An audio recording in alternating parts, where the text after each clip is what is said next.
కూడా సరిగా రావట్లేదు. విజయ్, ఈ కాంటాక్ట్ నెంబర్స్ అన్ని నోట్ చేసుకోండి, వరుస పెట్టి అందరిని పిలవండి. Thank you sir. వరుసగా మీరు క్యారెక్టర్లు చేసేయాలి. Okay sir. కంటిన్యూ చేస్తుండాలి. నెక్స్ట్ ఫంక్షన్కి వస్తే మీరు డయాస్ మీద ఉండాలి, అక్కడ కాదు ఉండాల్సింది. ఓకేనా? Thank you. టేక్ కేర్ నాన్న. Hello sir. సార్, ఇండస్ట్రీకి ప్రతిరోజు ఒక వందలాది మంది వేలాది మంది వస్తుంటారు అవకాశాల కోసం. సో ఇండస్ట్రీ అనేది నెపోటిజం మీద, పవర్ మీద బేసే ఉన్నది. సో అలాంటిది మీరు ఏ స్వార్థం లేకుండా ఎంతమందికి అవకాశం ఇస్తారంటే ఎలా నమ్ముతారు ఆడియన్స్ చూసేవాళ్ళు? కానీ నమ్మాలి. డైరెక్ట్ లైవ్ సినిమాలు జరుగుతున్నాయి, పోస్ట్ ప్రొడక్షన్ జరుగుతుంది, రిలీజ్ జరుగుతున్నాయి, ఎక్కడ ఏది ఆగదు. నమ్మాలి. నెక్స్ట్ ఫంక్షన్కి వస్తే నువ్వే నమ్ముతావు. ఇప్పుడు నువ్వేంటి, ఆర్టిస్టా టెక్నీషియన్? కాదు, మీడియా. మీడియానా? రైట్. మీడియాకే నేను చేస్తూ ఉంటే ఇంకా ఆర్టిస్ట్ టెక్నీషియన్ చేయాలి. జనరల్ గా audience audience point of view మీరు అడుగుతున్నారు, అవునా? ఇక్కడ 200 సినిమాల మేకింగ్ జరుగుతూ ఉంది. సినిమాల మీద సినిమాలు ఆల్రెడీ షూట్ లొకేషన్స్ లో ఉన్నారు. ఒక పోస్ట్ ప్రొడక్షన్ జరుగుతున్నాయి, ఒక రిలీజ్ లో అవుతున్నాయి. చూడలే, ఆల్రెడీ 2-3 సినిమాలు అన్ని అవుతూనే ఉంటాయి. కానీ ఏంటంటే మీలోంచే మన డైరెక్టర్స్ వస్తారు, మిరాకిల్స్ చేసే డైరెక్టర్స్. నేను ఫిల్టర్ చేస్తూ వస్తున్నాను. ఆ ఫిల్టర్ చేసే ప్రాసెస్ లో మీరు ఊహించలేని సినిమాలు వస్తాయి. నేను చెప్తున్నా, ఆల్రెడీ నేను ఇది సేవ అని చాలా మంది అనుకుంటున్నారు, సేవే. కానీ అంతకు మించి టోటల్ కొత్త ఆర్టిస్టులు, టెక్నీషియన్లతో నేను బిజినెస్ చేస్తున్నాను. I'm a business man. Cinema ఇండస్ట్రీలో ఇదే చిన్న సినిమాలతో 1000 కోట్ల బిజినెస్ చేయబోతున్నాను. 1000 కోట్లు కొట్టిన తర్వాత మళ్ళీ మీతో మాట్లాడతా. ఓకే, చిన్ననా అక్కడ అదో ప్రాబ్లమ్స్. ఒక్క నిమిషం.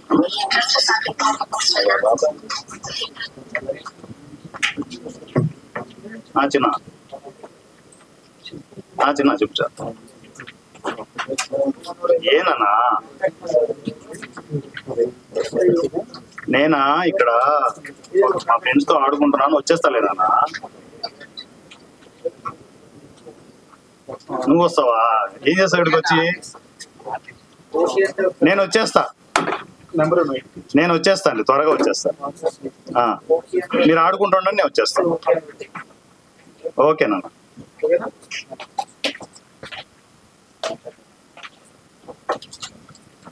వస్తున్నానన్నా.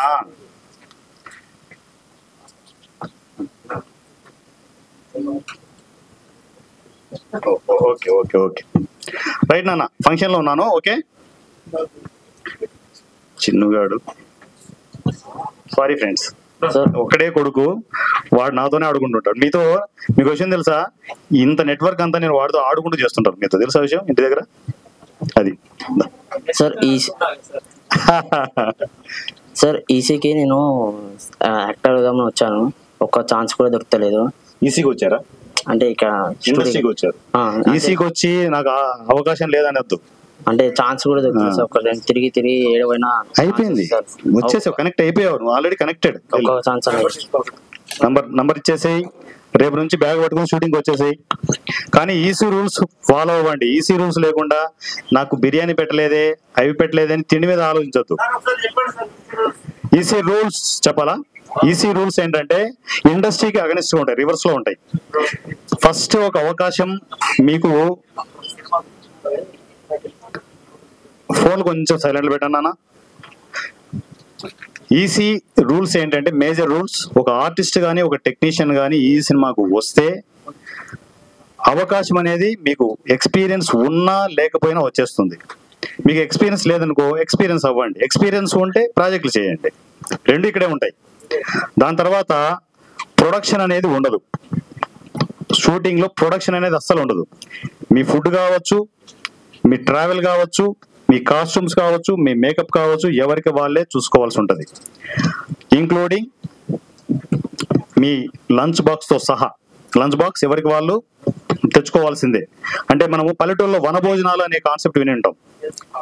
అందరం అన్ని ఇళ్ల నుంచి బాక్సులు తెచ్చేసుకునేసి ఒక చోట కూర్చొనేసి సరదాగా తింటుంటాం కదా, ఆ కాన్సెప్ట్ ఇక్కడ ఇంప్లిమెంట్ అవుతోంది. నేను జీరో బడ్జెట్ కాన్సెప్ట్ లో ఈ కాన్సెప్ట్ మీద సరదాగా అందరం అన్ని లంచ్ బాక్స్ లో ఒక చోట పెట్టి సరదాగా తిన్న రోజులు ఎన్నో ఉన్నాయి. మరి సరదాగా చేసాం షూటింగ్లు. జీరో బడ్జెట్ కాన్సెప్ట్ లో 4 ప్రాజెక్టులు షూట్ కంప్లీట్ అయిపోయి ఉన్నాయి. ఇదంతా దాని తర్వాత ప్రపంచం ఇదంతా. సో ప్రొడక్షన్ అనేది ఉండదు. మీరు రాగానే 3-4 రకాల టిఫిన్లు భోజనాలు చేసి తర్వాత తీరిగ్గా షూటింగ్కి వెళ్ళడం ఇలాంటివి ఉండవు. మీరు వచ్చారంటే తోచేస్తుంటారు కెమెరా ముందుకు, అంత ఫాస్ట్ గా షూట్లు అవుతుంటాయి. మంచిగా ప్లాన్ చేసుకోవాలి. కొంచెం ఇండస్ట్రీకి అగ్రెసివ్ ఉంటే డైజెషన్ చేసుకోవడం రెగ్యులర్ ఆల్రెడీ ప్రొడక్షన్ చేసిన వాళ్ళు కొంచెం కష్టమే, కానీ డైజెషన్ చేసుకోండి, ఎందుకంటే అవకాశాలు ఇక్కడ క్రియేట్ అవుతూనే ఉంటాయి. ఓకే, అర్థమైపోయిందిగా?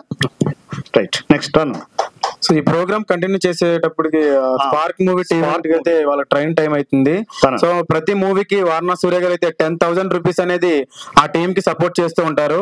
సో ఈ ఒకసారి వీళ్ళకి ప్రోగ్రామ్ అయిపోయినామంటే మళ్ళీ రిసీవ్ చేద్దాం. మైకేల్ రండి. మైకేల్ ని మీరు నెక్స్ట్ తను 10 సినిమాలు అని చెప్పేసి లాక్కున్నాడు కదా ఈసీ నుంచి. 10 సినిమాలు తను చేసుకోనివచ్చు, హ్యాపీగా చేసుకోండి. బెంగళూరులో 10 సినిమాలు స్టార్ట్ అయిపోవాలి, గుర్తుపెట్టుకోండి.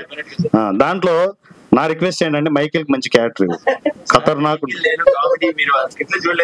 చూడలేదు అనుకుంటా, ఆల్రెడీ తోసారా?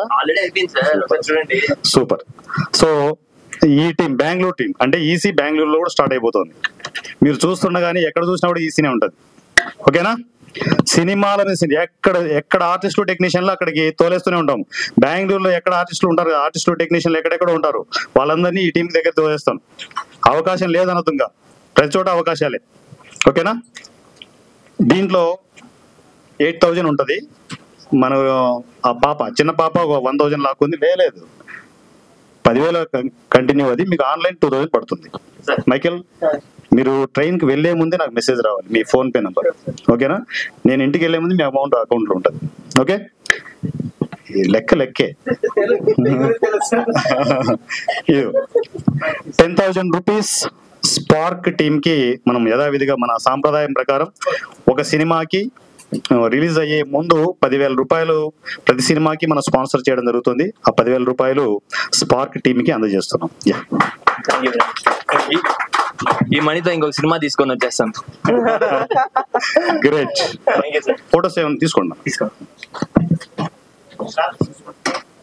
ఎందుకంటే ఈరోజు ఇలా ఈవెంటే మెయిన్.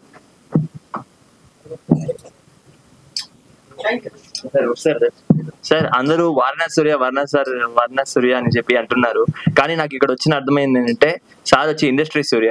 ఇప్పుడు మనకి ఎట్లా సూర్యుడు ఇంపార్టెంట్, అవరే ఇండస్ట్రీకి సూర్య వచ్చి సారే. నెక్స్ట్ సూర్య బాయ్ బిజినెస్ మ్యాన్ సూర్య సార్.